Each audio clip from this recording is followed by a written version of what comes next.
Pues el bruxismo no es más que una contracción de los músculos maceteros, de los músculos masticadores, muy fuerte, que con el estrés se acentúa, y sobre todo durmiendo.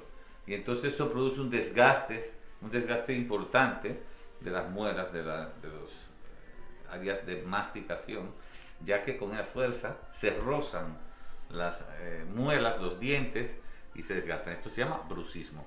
Entonces, si quitamos fuerza al músculo masticador más importante, que es el macetero, pues vamos a conseguir una disminución del daño que produce esta acción involuntaria que con el estrés se acentúa, que se llama bruxismo. Así que para el bruxismo, señores, Botox.